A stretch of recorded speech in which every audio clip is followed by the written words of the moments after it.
আসসালামু আলাইকুম, welcome back to my channel. কেমন আছেন আপনারা সবাই? আশা করি আল্লাহর অশেষ রহমতে কাছে দূরে যে যেখানে আছেন সবাই ভালো আছেন। আমরা আল্লাহর অশেষ রহমতে ভালো আছি। প্রতিদিনের মতো আজকে আরেকটি ব্লগ শুরু করলাম। আজকে সকাল সকাল ঘুম থেকে উঠেছি। বাচ্চাদের স্কুল তো ছুটি হয়েছে, বিশেষ করে আমার বড় ছেলের স্কুল ছুটি হয়েছে কিন্তু কোচিং খোলা আছে। আর ছোট ছেলের মাদ্রাসা এখনও বন্ধ হয় নাই, এর জন্য এখনও সকাল সকাল ঘুম থেকে উঠতে হয়। তাছাড়া আমার ভাই বোন এসেছে গতকাল, আমার বোনের অফিস, এর জন্য একটু সকালেই উঠে এই যে নাস্তা বানাতে চলে এসেছি। আজ 2 দিন হলো প্রচণ্ড গরম, এত বেশি গরম, রান্নাঘরে তো আসতে ইচ্ছাই করছিল না। তারপরেও খাওয়া যেহেতু হবে, রান্নাও করতে হবে। সব কিছু বন্ধ থাকলেও খাওয়া মানুষের বন্ধ থাকে না, আর খেতে হলে অবশ্যই রান্না করতে হবে। আর আমি তো, আর মেয়েদের তো রান্না, ঘরের কাজ করতেই হবে কম বেশি। এর জন্য এই যে আমি এখানে পরোটা বানিয়ে নিলাম। 6:30টায় উঠেছি, উঠে এসে যে রান্নাঘরে নাস্তা বানানো শুরু করে দিয়েছি। এখন পরোটাগুলো সেঁকে নিচ্ছি। ডাল ভুনা করব, গতকাল আমার ছেলে বলেছিল বুটের ডাল ভুনা করতে, আর সেটাই এই যে এখন করে নিচ্ছি। আর ডিম পোস্ট করে দেবো, এগুলো দিয়ে আজকে সকালের নাস্তা। এদিকে আমার বোন অফিসে যাবে, ও অলরেডি রেডি হয়েছে, তাড়াহুড়া করছে। ওর নাস্তা রেডি করে দিয়ে আমার ছোট ছেলেকে খাওয়ানোর পর ছেলের মাদ্রাসায় দিয়ে আসবো। এরপর আরও কিছু কাজ আছে, সেগুলো করতে হবে। ঈদও প্রায় চলে আসলো, অনেক কাজ বেড়ে গেছে। ঈদের আগে প্রত্যেকটা বাড়িতেই এক্সট্রা কাজ বেড়ে যায়, আর আমারও এর ব্যতিক্রম না। এই কাজগুলো করতে হবে। এই যে রান্না করে নিচ্ছি ডাল, আর আরেক চুলায় পরোটা ভেজে নিচ্ছি। এত বেশি গরম, গরমে একদম মানুষের অবস্থা নাজেহাল। বৃষ্টি হচ্ছিল না, আকাশ মেঘলা, তারপরেও এত গরম। রাতের বেলা একটু কমে, কিন্তু দিনে প্রচণ্ড গরম থাকে। বাইরে বের হলে মনে হয় আগুনের মধ্যে আছি, এত গরম। যাই হোক, এদিকে এই যে ডালটা এখন বাগার দিয়ে দেব, এরপর নাস্তা দিয়ে দেব। এই যে আমি প্রেসার কুকারে ডাল সিদ্ধ করে নিয়েছি।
এই যে আমার ছেলে, আমার ভাইকে নাস্তা দিয়ে দিয়েছি, আর এর মধ্যে ছোট ছেলেকেও মাদ্রাসায় দিয়ে এসেছি। আমার বোন অফিসে চলে গিয়েছে। আর এই যে দুপুরে রান্না করে নিচ্ছি।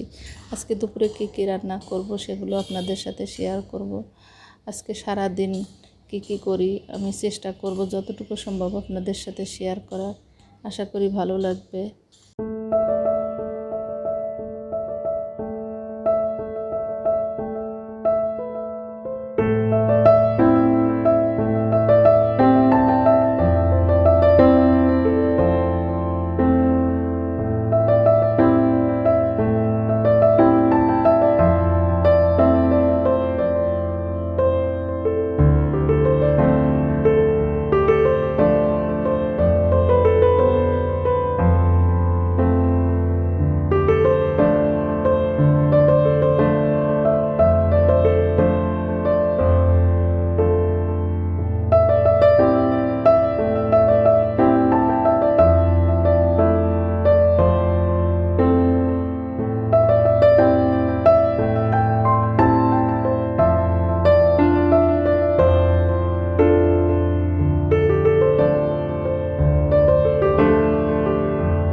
রান্না বান্না শেষের দিকে আম কেটে নিয়েছি। শাক ভাজি তো আগেই হয়েছে, এখন এই যে গরুর মাংস কষানো হচ্ছে। আর এই যে এখানে আমার আম্মা মিষ্টি আলু দিয়েছিল, এগুলো এখন সিদ্ধ করে নিব, বিকালবেলা ঠান্ডা হলে খাওয়া যাবে। আমার ছেলে এই যে এখানে লিচু দিয়েছি, আম দিয়েছি। ও এরই মধ্যে কিন্তু কোচিং থেকে চলে এসেছে, 12টা বাজে কোচিং ছুটি হয়েছে। আসার পরে যে আম কেটে রেখেছিলাম সেগুলো দিয়ে দিলাম। রোদের মধ্যে বাইরে থেকে আসার পরে টকটক আম খেতে ভালোই লাগে, আর আমি এই যে তার জন্যই কেটে রেখেছি। ছেলে খাচ্ছে, আম লিচু দিয়েছি, ওর লিচু অনেক পছন্দ, আমার 2 ছেলেরই লিচু অনেক পছন্দ। এই যে রান্না প্রায় শেষের দিকে, গোশ কষানো হয়েছে। আমি গোশ কষানো অবস্থায় প্রায় সিদ্ধ হয়ে গিয়েছে, তারপর ঝোল দিয়ে কিছুক্ষণ রান্না করলেই হয়ে যাবে।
আজকে গোশ আমি হাতে মেখে রান্না করেছি।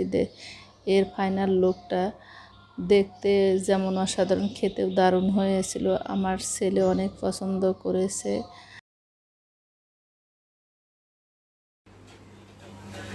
মামুনি কি করো? নাস্তা বানাই সন্ধ্যা,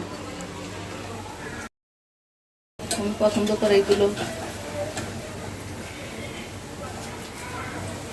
অনেকদিন রোজা গেছে, এগুলো ছিল, আজকে বানাই এতেই খাও।